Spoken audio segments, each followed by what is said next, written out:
Green, coach of Wyoming Seminary. Hey Dave, what's up? How you doing today? Not bad, not bad. Nice facility. We're going to take a look a little later. Yeah. We're happy to be in it. It's been a long time coming from what we used to work out in, and we think it's a great place to get better. Looks like it. Okay, first question I've got for you. You've taken over a really good team in Wyoming Seminary, but you've taken them to new heights. What drives you? I think the college placement aspect of the sport drives me. I think we do a good job explaining to kids that this is a vehicle for you, and a lot of you are going to go on to be NCAA All-Americans. A lot of you guys are going to wrestle internationally, but you got to have a passion, combined passion for academics and athletics, and this is a vehicle to get you into school that you might not otherwise get into, and be able to go there, be successful, and set yourself up for a career in the future. So that's, I think, the message that we're trying to get to these guys. Okay. You had what you called an undistinguished high school career? Yeah, a little worse than that probably, yeah. And similar college career? Yep, sure. I wrestled at Division III Binghamton for a blink of an eye, yep. Okay. So does this fuel you to excel as a coach? No, I don't look back at failures on the wrestling match as motivation to be a good coach. I think I was a coach in high school. I think my high school coach would confirm that I was making the lineups for our team. I was a student of the sport, and I've been around a lot of great coaches. So I never saw myself as a championship wrestler, and I never kind of said, wow, I have to coach now to make my mark. I think our sport does that kind of the wrong way a lot of times. There are a lot of guys out there who are great wrestlers that are currently horrible coaches. And there are a lot of guys out there that weren't particularly good wrestlers at all that might be able to help our sport survive if they were given a chance to coach at the highest level. So I don't see myself as a former wrestler who coaches. I see myself as a wrestling coach. What was your relationship with your family and wrestling like growing up? My dad wrestled in high school. He took me to some youth practices when I was young, and I got exposed to the sport that way. But they never pushed or made it a requirement or anything like that. We were involved in a lot of sports, and then once I decided to wrestle, my parents were just great fans. They weren't pushing me. They were parents. They didn't try to be coaches. They didn't try to be anything but mom and dad, and so that really helped out. They were the first ones to work behind the scenes and hand out equipment or work in the concession stand or help the coaches collect money. So I've always valued people like that in my program quite a bit, because that support that you need. A lot of times everyone just wants to come in and they want to coach, right? And they want to get in their kid's corner or give you advice about coaching, because they're not really ever going to give up or separate from what they were when the student athlete was young to what they are when they're in high school. And so we've got a pretty good staff here, and we're fortunate that our parents usually just turn over the keys and ask how can we help in other ways, and I had a great model for that growing up with my parents. So you mentioned that you made the choice to wrestle. How old were you? Oh, 9 or 10 maybe. Yeah, not. I wasn't like pushed out onto the mat or anything like that. I think we went down to a local, maybe my high school had like a clinic or something like that, and we just kind of started rolling around a little bit. And it was nothing that I did seriously until I was in middle school. Okay. Back to Sem. I've heard you say trust in the system that you've created. Yeah. Can you describe the system for us? I don't know if I created it. I think I just kind of borrowed parts of it from other coaches that I've been around as mentors throughout. But I think, the most important parts of it are to be sure that you're peaking at the right times. There's so many national tournaments, and this is a national tournament, and this is the match that you're going to go to get the exposure, and this weekend is the Northeast ages 7 to 15 whose parents got the registration on time nationals tournament, and there's just so many of them that are out there for probably with good intentions, but there's money grabs, there's people appealing to parents' egos, and we got to put all that aside and look at the tournaments that are going to be the most important ones in the student athlete's career. And we've always felt that you have to peak in February. When I was coaching in New York State, when I was coaching at Binghamton, we wanted to peak in March. And then you want to peak in the summer for high school kids. You want to peak at Fargo, North Dakota. Those are the places where you want to be at your best. So we train hard. Right now, October, we're working the guys hard. We want to break them down a little bit physically. We want to break them down mentally. And if you break in October, you're going to be less likely to break in February at the Prep Nationals. So once we get into the season, we're going to back off a little bit, slowly taper down. And a lot of guys aren't used to that. They're used to going to 2 or 3 wrestling practices a day because they've had to, out of necessity in the past, just to get training partners. So we're not big believers in that. Rest is 50% of our training, and there's different times when you need to go hard, and there's different times you need to back off. Great. You mentioned peaking for Fargo in the summertime. Mm-hmm. How do international styles figure into the program here at SEM? We want all our kids to wrestle international styles. Obviously we're in a unique situation where there's kids from our team, on our team that are from Texas and Wyoming and different areas of the country, so we may not have them here training all summer long, but the expectation for us is you're going to go home, you're going to qualify for your state team, and you're going to get out to Fargo at the minimum at one of the duels. And so as soon as Prep Nationals is over, we're usually fortunate enough to have a 2-week spring break. We come back, we're back in the room training freestyle and Greco. I'm a big believer in both of those being an important part of a wrestler's development at the high school level.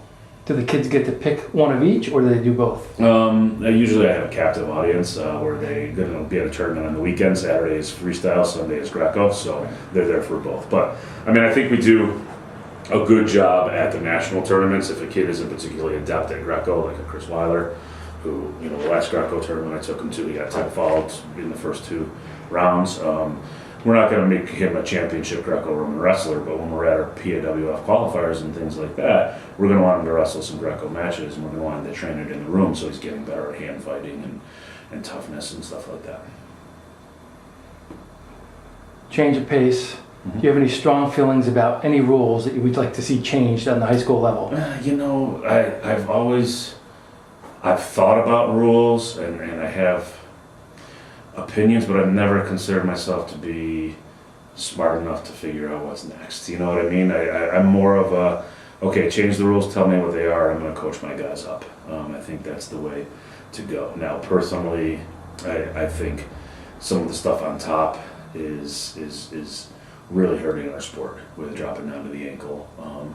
And riding has become riding. And I know that some people really embrace that and think it's the greatest thing in the world, and I'm just not a fan of it. I think it makes our sport difficult to understand, and I think it's not particularly showcasing any skills that would make our sport more appealing. The other one that drives me crazy, and I think they need to get back to awarding to a lot faster. I know there's people making bank on scrambling videos and scramble this and scramble that, but I think if anyone actually sat down and did some research, the knee injuries in our sport, especially from the LCL standpoint, a lot of that's being caused by the scrambling that goes on now, dropping down, grabbing things, stretching knees out. There's a point where control is control, and just because the guy's got your ankle wrapped up, if you're behind him and you're sitting on him and he's broken down flat, just holding on to your ankle, that's 2 points. I think it's ridiculous that we don't award that. But I know a lot of other people have other ideas, and I'm not going to go in and advocate for change or try to work for anything like that. From a practical standpoint, tell me the rules and I'll coach to them. Sounds good. All right, so I said you were a trailblazer, and you said before that you've just taken different parts of your program from other people along the way, but you've put them together in a really strong fashion. Thanks. Do you have role models who are trailblazers, or just solid role models that you took the best practices from? A little bit of both. I grew up around a guy named Joe Rotundo in Western New York, who I thought really introduced me to what a club was. He coached Clarence Wrestling Club, and he was just a guy who outside of my kind of high school coach, one of my bigger influences at that age. I was fortunate to be involved with ATWA in the days when Joe DeMeo was running that and producing Greco-Roman Olympians. So he was someone that I always had an affinity for, the way that he taught technique. And then, coaching college for a few years, you just see things that work for student athletes and things that don't. And guys like Pat Papalizzo, who I coached with, Dennis Papadatos, I borrow stuff from those guys all the time. As far as being kind of a CEO and promoting your program, there's nobody better to learn from than Rob Cole up at Cornell. So those are the types of guys that I kind of try to steal from, like a vulture picking at the corpse a little bit. I guess that's not great imagery, but that's what you want to do. You want to take a little something from someone, take a little something from, and then also some of the negatives, things that you see coaches do that maybe you see they don't work. And being an assistant coach for a long time, like I was, you get that firsthand. So the more that you can avoid those type of things, that's another good way to learn from other coaches. So without any names, can you tell me some of the negative things that you don't like to see? Sure, yeah. I mean, I think there are coaches that spend the first 30 or 40 minutes of a practice talking it out. And I think that we run a quick-paced practice and we save our talk for other times. So we've got feedback journals that the kids write in. We'll do one-on-one sessions and things like that, so that I'm not spending the first, quarter of the practice lecturing the kids. That was always very, very frustrating as an assistant coach to see other coaches doing that, and the kids would warm up and then you would talk to them for a while, and that's not best practices. I'm an educator too, and you're just not going to get the results you want if the kids are warm and sitting there listening to you talk. I'm not saying that talk is unimportant, but I don't think it fits into a practice the way that it's done traditionally. Sure. Right. That's just one example. I'm sure you could probably come up with more. But you have another one on top of your head? Weight cutting. I've done that wrong too. No question about it. But just going through a bunch of different coaches, going through coaching at a bunch of different age groups and levels. Guys starving, guys not cutting weight the right way, guys certifying at and competing at unsafe weights. I've learned my lessons as a coach, and I grew up learning from coaches who were hard-nosed, and you're going to make this weight. And that's not always the solution. And the quicker you can get a guy to come into your program and learn that getting bigger and getting better is going to improve him as a wrestler, the better, the longer you're going to have him. So you mentioned you're also a teacher, educator. Sure, yep. Does nutrition figure into your education here? Yeah, absolutely. I mean, I think our guys, we have a dining hall. Most of our kids are boarders, so they have the opportunity to eat healthy. And they're probably going to eat the majority of their meals within 2 or 3 tables of me. So they don't, that old 6-pound bowl of cereal that you used to have a kid go home and eat and say, I don't know why I'm 6 over. I only had a bowl of cereal. That disappears because I get to monitor a lot of what they're doing. But yeah, we believe that, our team, they're still teenagers, so they're going to do stupid stuff and they're still going to eat on occasion the wrong way. But we feel like they're pretty well nourished and have a good understanding of how the body works. Yeah. Okay. Where does the support come for wrestling at SEM? Yeah, it comes from a lot of different places. Our alumni group is the first and foremost group. We have guys that are very, very involved in our wrestling program that graduated from high school here in the 1950s. And this is a labor of love for them, and they both financially and from a physical support of showing up at every tournament that we go to, want to see success here at SEM. Our recent alumni are very, very good at that as well. So we have a great Friends of SEM wrestling group that is a big part of the alumni group. We have tremendous parents. Sometimes you think, when I first walked in the door, I'm like, geez, I'm not going to have much parent support. These kids are all boarders. Their parents don't live here. But nothing has been, it's exceeded my expectations that we have parents as supportive as they are on the road. And just, giving us free reign of working with their kids. So those are 2 huge areas. And then I think, our president, the dean of our school, everyone shows up at the prep national tournament. Our kids walk onto campus and they know, for the most part, that they are the group of kids that everyone's looking to for positive leadership, and our school and our administration supports that. Great. You briefly mentioned your role pulling pieces from other coaches. How would you describe yourself and your roles with Coach Joe and Steve? They're great. I mean, you can't, first of all, we do have to always cover, one's a Hofstra guy, one's a Drexel guy. I coached at Binghamton. My last year at Binghamton won the CAA, so they have to hear about that from time to time. But I mean, they're going to be great head coaches someday if they want to be. No question about it. They bring a lot of passion to the sport. They are invaluable as workout partners and technique teachers. It's not unusual. We get the advantage of having like a college model where they'll have a small group of guys to work with.